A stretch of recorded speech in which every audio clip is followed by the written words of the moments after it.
Hi, Ruma. Hi. Hi, can you please tell me how to calculate the borrowing capacity? Borrowing capacity for Yes. purchase or anything? Just Yes. like fundamental, yeah? Yes, the fundamentals. Okay. All right. Borrowing capacity, it's basically, remember the other day we were talking about and I said there are two pillars of a home loan. One is borrowing capacity and the other one is funds to complete. Yep. So without the funds to complete, if we have the borrowing capacity right, we still can't do a loan until both are equally good, right? Yep. So let's just talk about borrowing capacity. Borrowing capacity is nothing else but simply a ratio of cash in and cash out. So cash in and cash out. Mm-hmm. Yeah? Okay. So let's see. I mean, logically speaking, I'll just change this. Logically speaking, cash in is what? Obviously your income. Income. Yeah? Income. Now, under income, tell me what sort of income a person can get. Like, what are the sources? PAYG. Wonderful. PAYG, which is like if you're working with someone, under someone, yeah? Yep. Yeah. Self-employed. Self-employed, brilliant. Okay. Do you remember how many types of self-employed applicants can be? How many types are there? 4 types. Wonderful. Okay. Let's count. Which one? First? Sole trader. Sole trader, brilliant. Trust. Trust, yes. Partnership. Partnership, And brilliant. company. Well done. That's wonderful. Okay, self-employed is 4 types. So obviously we need to, and we'll talk about the 4 types and the income documentation required for the self-employed later down the track. But let's just go through the basics right now because I think I have a customer walking in pretty soon. Okay. So self-employed, and then the third could be, say for example, if you have a property, then Rental income. rental income, brilliant. So if you own a property, then obviously there could be rental income.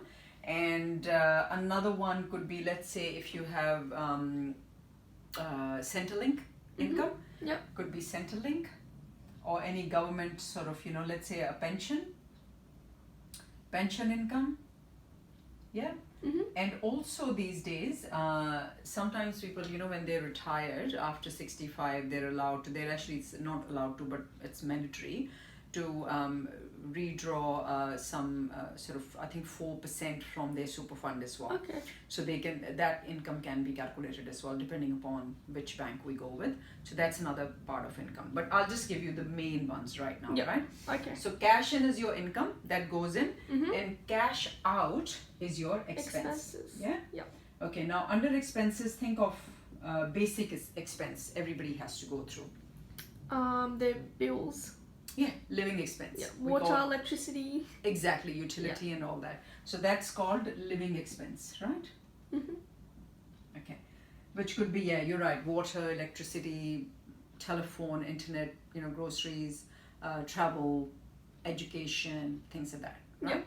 These days, by the way, just to let you know, these days, banks are checking living expense like anything. We have to supply 3 months your transaction statements, 3 months of your credit card statements, and or you have any other sort of, let's say, salary deposits or savings or whatever. We need to show 3 months consistent statements, and we calculate the living expense first before we send it to the bank. Okay. So we'll do the training later on that Yeah. as well. So living expense, what else could be the expense?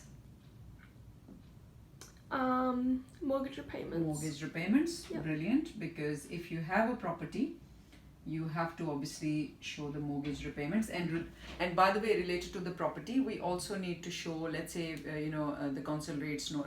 Rates notice actually go in that calculation. Okay. But other bits and pieces like your property, what else can be there? Any other charges? I mean, Yep. my mind's going blank right now, but let's say any other related to that, yeah? Okay. Okay, then we have, what else? Expense, say your car loans. Yep.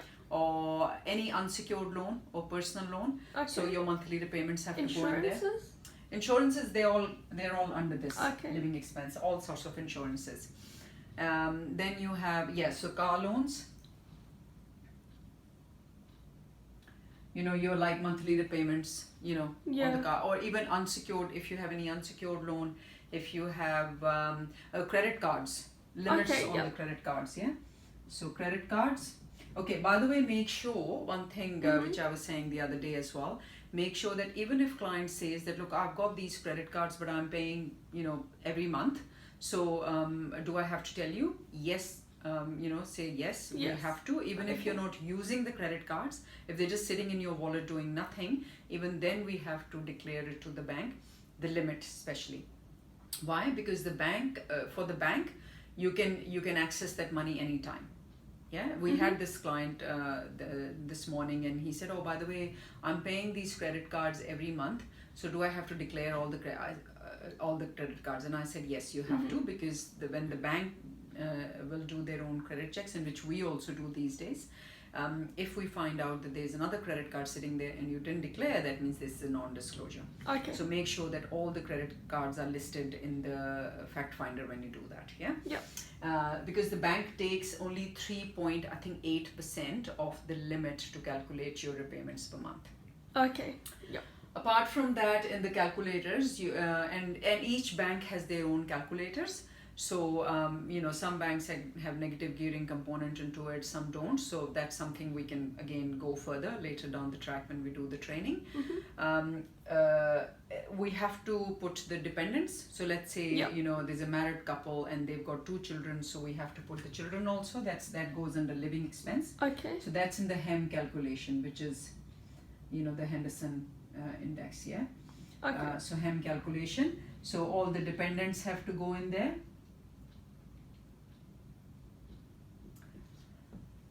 What else could be the expense? I think these are the major ones. Yeah. So it's just a calculation of cash in and cash out in the calculator, and hence we work out the borrowing capacity.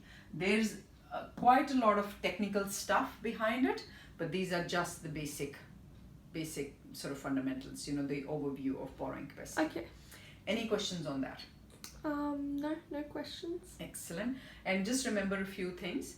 First of all, each bank has their own calculators. That's Okay, number one. yeah.